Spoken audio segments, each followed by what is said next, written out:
Put my wrench on the other one. And there.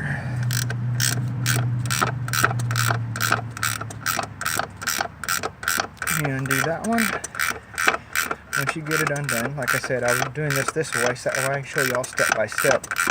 I figure that would make it much easier than just going through and not doing it, and y'all see it all undone. There's that nut there.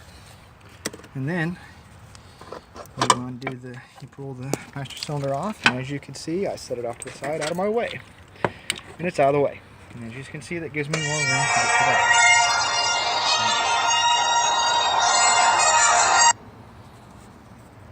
Now, sorry about that phone call coming through. I was hoping it wouldn't interfere with it, and it looks like it did not, so we're good. Anyway, so, of course I ignored the phone call, because I'm trying to make this video so y'all help y'all out, where you don't run the same problem I ran into. Then, next thing I would do, oops, let's undo this first. Make sure you undo all your wires and lines, anything that's going to keep you from removing a piece that you need to remove. And here, the EGR valve. We're going to, whoops, I broke that clip, but this card's being scrapped. That's not as big a deal. Usually they'll hold together. I didn't break the clip on the other one, thank goodness. This car is, like I said, this car's being scrapped, so it's not as important on this. Although it's a good motor, usually I use the wiring from the car that the motor's going in. You want to reach down and get that bolt right there. Let's see if I got this where you can see it. Move my ratchet around. There we go. Oh, there's a bolt right down there. Okay, let me move out the way. Sorry, everything's in the way. See it right there, that bolt right there. Right there. Okay? Remove that bolt. Now I know there's a lot of you that are smart enough that you're going to go, well, I don't need all this information. But then there's some people out there that are going to go that don't know, have never done this before, but they want to try to save themselves some money. So if they know what to remove, try not to drop your bolts either when you're removing that, because if it's on your car, the one you're putting the brake booster in, or doing whatever it is that you have to remove the heat shield for, you want to keep your bolts. And then there's that nut right there. Right there. That one needs to come out. Bear with me, I keep putting the phone down, but that's because, as I said, it's easier to do some of this with both hands than just one. So you move that nut.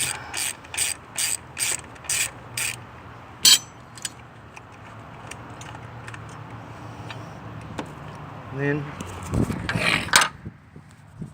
pull the heat shield off. Bada boom, bada bing. There's your heat shield right there. It's pulled off. Set it over right way somehow. And then get your 13mm, or in this case, I'm actually using a 1/2 inch. Sometimes you can use a 1/2 inch in place of a 13mm, sometimes you can't. Fortunately enough for me, I can.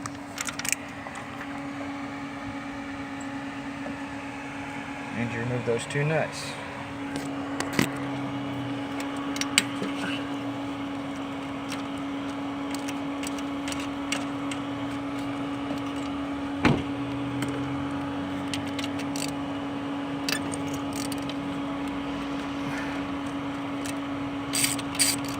Bear with me. Once you move that nut, pull your EGR valve off. Sometimes it'll be a little sticky. Pull off the EGR valve, set it off to your side. And the next thing you do,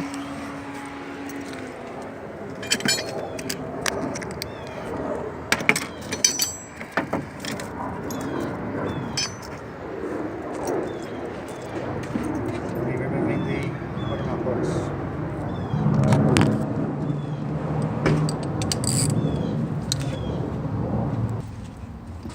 So I'm going to remove the motor mount bolts, even though I don't have the video up here to show you. But I'm going to fix them. Whoops. So that way, I'm actually just loosening, getting them ready to remove them right now. All I'm doing is taking the nuts off on one side on each one of these two bolts, because it'll be a lot easier to just do it the way that I'm doing it once I take the pressure off of the motor, off of the bolts. Now, if your brake booster's in the way, you can move it off to the side. Bear with me as I set the phone down, so that way I can undo these bolts. Because when you're working by yourself, you don't have anyone to hold for you, it's kind of difficult. Okay, now, as you see, I've only taken the nuts off of each end of these bolts, which is the nut, taking the one off of each one of these bolts. I'm going to loosen these, this one here, which is 15 millimeter, and this one here, so that way I can take that motor mount and bring it up this way, so that we'll rest up here and not get hung up in there, and it'll be easier to rock the motor forward to get the booster out. So bear with me, I'm going to put the phone down again. Phone, camera, whatever you want to call it. I'm using it as a camera right now. That one's loose enough, should be. You don't have to loosen it too much, a few turns. I'm probably turning it way more than I need to, but loosen it up so I can get it undone. Now, this ratchet strap, I'm going to connect this here. Now, you may have something stationed out away from your vehicle, maybe another vehicle or something that you can connect it to. If you don't have anything, you can connect the other end of the ratchet strap to. You can connect it to something under here. Me, I usually find something fairly solid, like the back side of the... Where'd you go? Right there. See, it's right there hooked into the bumper. That's the bumper bar, the metal bumper bar. It won't hurt anything. It won't put enough pressure on it to hurt your bumper or anything. I know I've done it enough times, I should know. And then,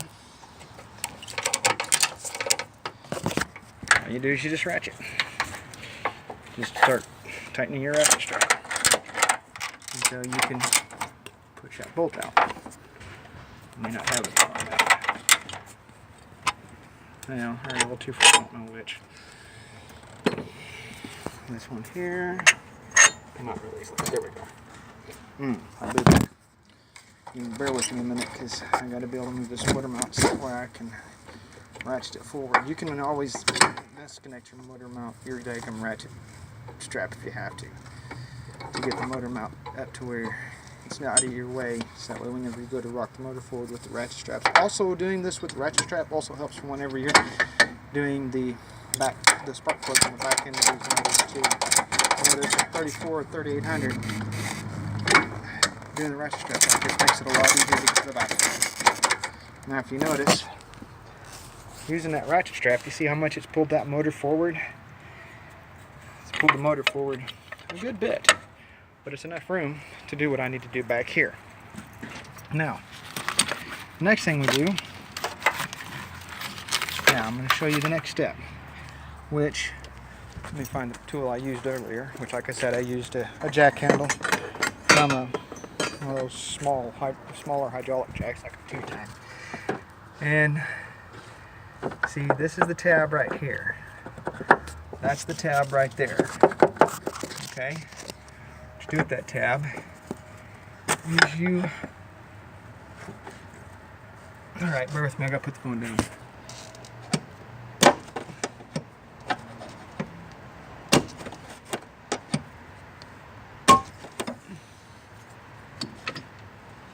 Anyways, you push it back. I think I pushed it back. Push it back towards out of that recess. It's got a recess that it sets in. Oops, sorry. It's got a recess it sets in. Once you get that pushed back far enough, you can use many things. Me, like I said, I used the jack handle. And you should be able to twist it. See how twisted? Twist it. And once you do that, once you twist it, you should be able to pull it out. Now, you may have the problem I had earlier, and it may try to hang back up on the pedal. If it does that, you just have to crawl in here and unhook it from the pedal again. This is what I had to do earlier when I did the other car, the one that this booster is going in, but it did not hook back up on the pedal, so we're good there. So then from there, all you do is just pull it out. I'll pull it out. You see, I've got it already pretty much ready to come out. So I'll pull it out, and then I'll pick the phone up again and show you that it is out and ready to go into the other car.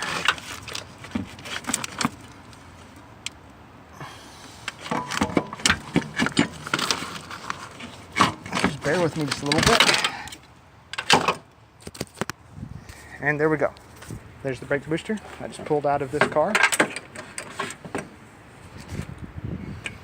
There's where it's sat.